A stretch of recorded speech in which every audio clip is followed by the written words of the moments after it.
So welcome everyone. It is a glorious May the 6th. I can't say May the 4th be with you. I can't say Cinco de Mayo. It is May the 6th, which is a glorious day.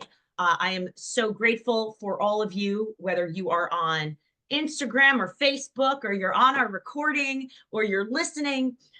Super grateful you are here today. My name is Christine Conti. I am the CEO of FitFixNow, which, if you're listening and you don't know, is one of the leading online continuing education companies for fitness professionals, personal trainers, group X coaches, life coaches, that exists out there in the world. And we are here to bring you some of the top research, the programming that's out there right now. And what we're going to be doing is bringing in different guests. I would say I like to call them, I hate fitness influencers because I think of just someone that's, not certified and telling you to eat this and, take this shake and you're going to be, no, I like to say real leaders in the fitness industry, the fitness, wellness, nutrition, health, people that are at the top of their game, that are presenting at conferences, doing the research. And those are the people that we use when we create courses. And I think that that's very important. And that will be my first tip of today, that when you do look for new ideas and you look for new, hey, I want to teach a class and I want to use some new choreography and I want some new ideas, go to these great sites. I mean, yes, I'm going to plug FitFix now, but there are some really great instructors that are on the site. For example, Mindy Milray has been around for decades. She's a good Mhm. friend. Mindy Milray did boot camp and Tabata and the gliders, and there's some great ideas. There's going to be a man writing a beautiful kettlebell 101 course coming in, and he's actually a great author of a book called Exercise Snacks. His name is Phil Ross.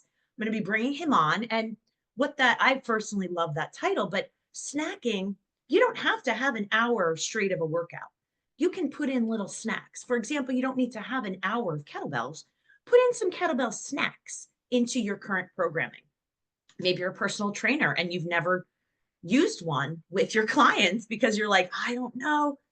Great opportunity to just get, some really good information from some of these people. So just throwing that out there, that their websites are all live on our site as well. So if you click on some of the instructors, we're adding new ones all the time. That it all goes to their links, so you can find out some really good information as well. So with that said, everyone, the last few months, this has been a real passion project. I feel that when I was younger, if you don't know the story, that when I started out in fitness and wellness and teaching classes, it wasn't my full-time career. I was an investment banker, I was a teacher, and fitness was a passion. So what did we do? Went out, I got certified. Number one, you get your education. Number two, you get a mentor. You start teaching classes, little parts here and there. All you need to do is ask. If there's not a mentor program around you, ask an instructor, hey, would you stay after 5 minutes? Or can I teach the first couple minutes of your warm up? Can I teach one song? Ask, right? It's always worth it to ask. And then usually, you want to ask the gym too. You want to be certified before you start doing that. But it really gets a great, takes that pressure off of like, oh my gosh, what am I going to do for an hour? Oh my gosh, what am I going to fill for 45 minutes? And that was when you first start out, it's very daunting. You're like, oh my gosh. But what I want you to think of is that after that happens and you start getting comfortable, what else? What other knowledge are you getting? What other certifications? I love going to conferences. And while we don't certify at FitFix Now, I tell everyone, go get certified. We're here for you as continuing education as to after you get certified by NASM or ACE or ISSA or AAAI, right? Then you come to here and we gotcha. But go get those certifications. They are powerful. They are really important to stay up to date. And the other part is, what do you like to do? Right? And these are the things that we've been talking about the last few months. That was how I started, was just I took all these different certifications and continuing education that I enjoyed. Do I still teach all the 30 certifications I've gotten over the decades? Absolutely not. If I did, if I paid for to keep all those certifications up, I would be dead broke. Okay. But you decide what works for you at what time, and that's okay. That's okay. Um, so for me, as many of you know, that when I was younger, you don't have a lot of money, right? You may not be able to travel all over the country to these big certifications to find out all of this information. So that's why you want to make sure that the resources you're going to are good, they're accredited, they're valid, that the information is not just from, I know that there's some great people on TikTok. They look beautiful. There are, but make sure that those are the people that are also certified and they have the education. That's all. That's all I ask.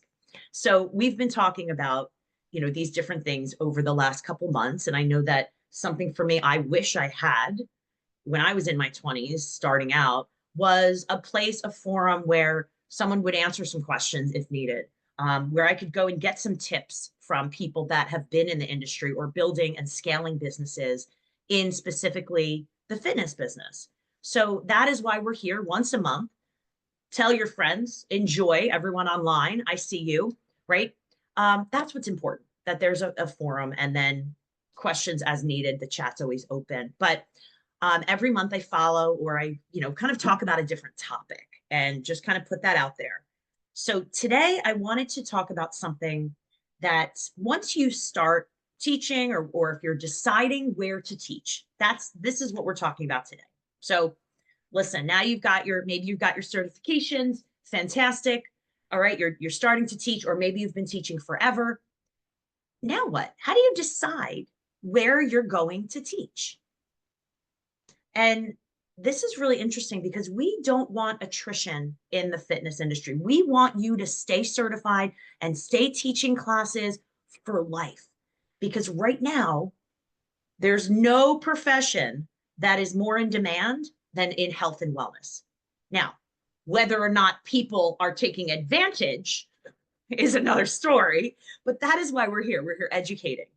And what I need you to kind of think about today is a word called culture.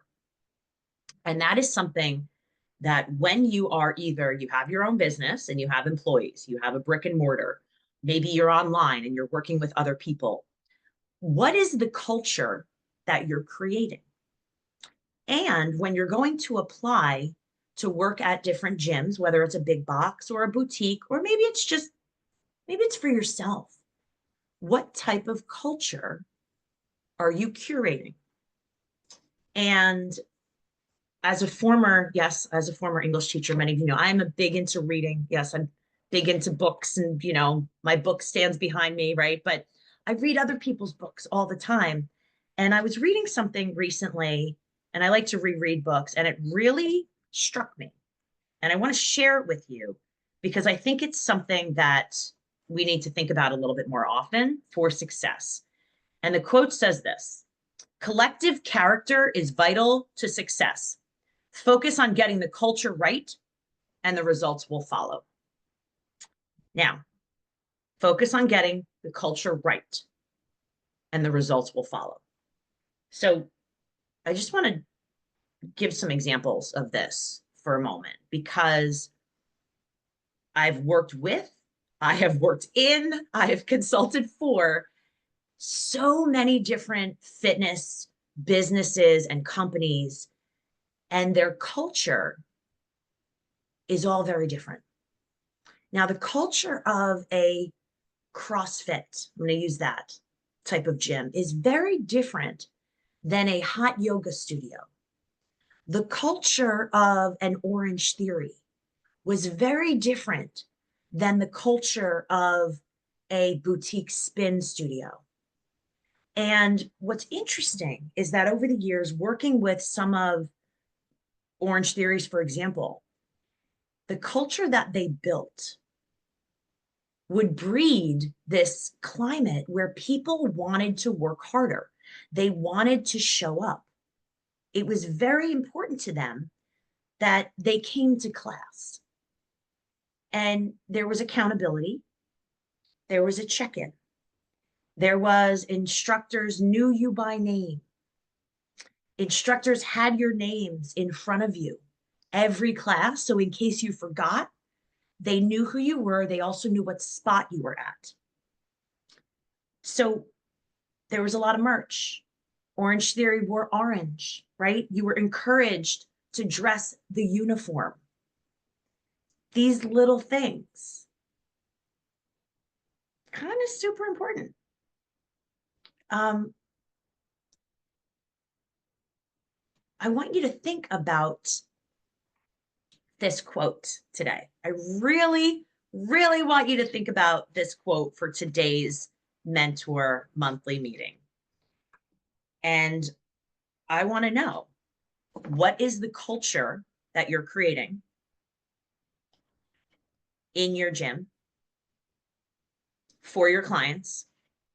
And when I say that results will follow, the example, think of that example of a gym like an Orange Theory that was very successful, at the top of the game, and is still successful today. Knowing the names, checking in, knowing the spots, having the instructor have that information in front of them so that they can refer back to it when they forget, wearing the merch, wearing the colors, encouraging people to talk to one another throughout the class, encouraging relationships. What are you doing outside before you get into class? You're sitting all together. It's forcing relationships. And that's culture, right? These are things that are so unbelievably important when we think about our business, we think about success. So how often are you doing that? Creating a culture within your class? Because that culture is going to make people feel better. It's going to make them feel needed, and it's going to make them want to come back forever clients. So the next part of that is where you work. There are many places that have negative climate, right? Negative culture.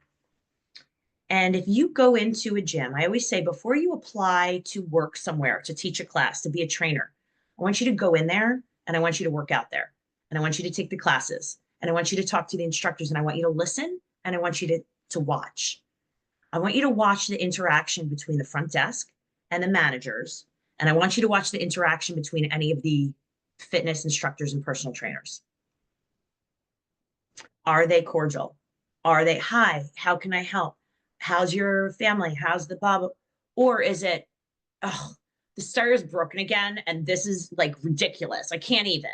Oh, I hate our manager. She's so whatever. She doesn't answer my calls. Oh, I've got this client again. This client's so annoying. I can't believe they're coming.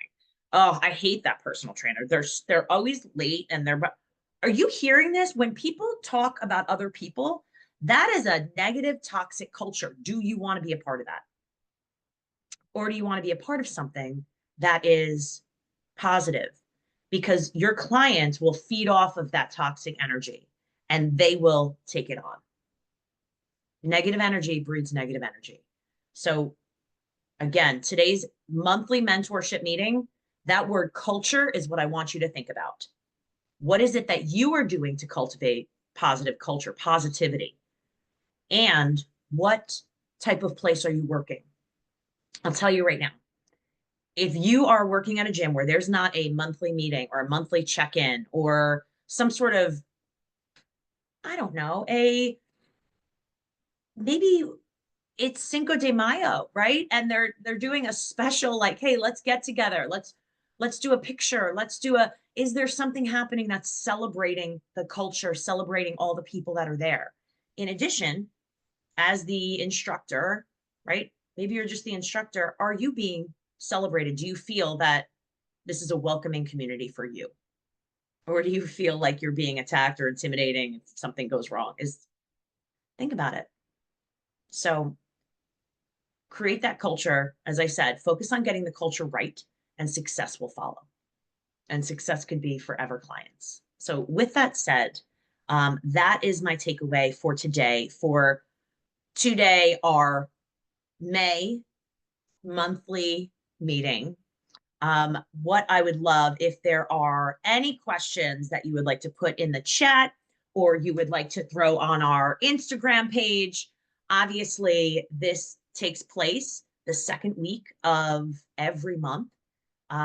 on social media. We have our meetings on Zoom as well for you to drop in. We love to hear from everyone, questions, comments, and we are here for you. This time is for you. So if you feel like, Christine, I'm not really sure what you mean by culture. What do I do? Specifics, reach out. This is the time to share anytime. If we can support you in any way, shape, or form, that is why we're here. So again, my name is Christine Conti.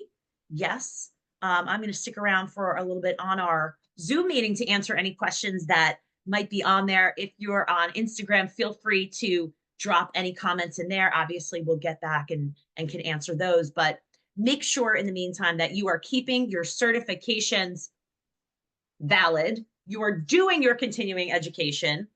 You can catch FitFixNow at a live certification in June on behalf of AAAI. Also, or actually later this month, you can catch all of that on the website, the newsletters if you're not on there. Lots of resources, lots of new courses coming out. We're going to talk about exercise snacking, right? A lot of what you get on FitFixNow is information to add into your current workouts, your current workout plans you're creating. It's full of snacks in there, right?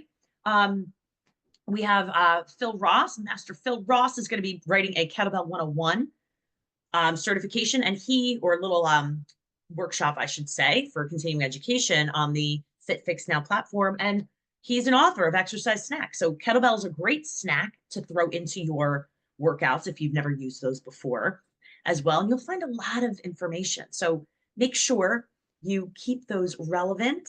FitFixNow will be in Atlantic City for the AAAI conference in June, as well as SCW Fitness Conference in, let's see, Atlanta in July. We're going to be in, let's see, Texas, in Dallas in August.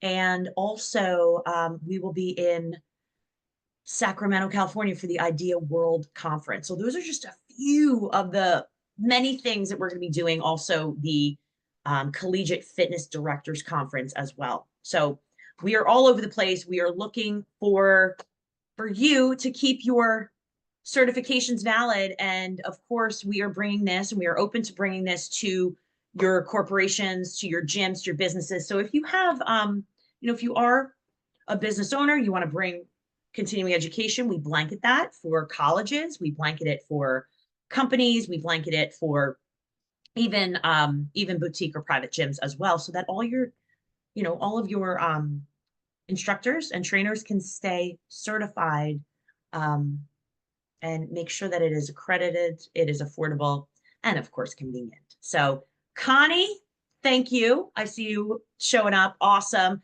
Any questions, please let me know. And always, we are here for you.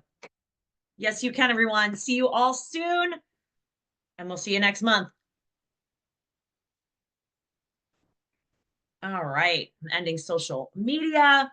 And I want to make sure that y'all have a wonderful, wonderful day. Questions, comments, reach out, fitfixnow.com. Bye, everyone.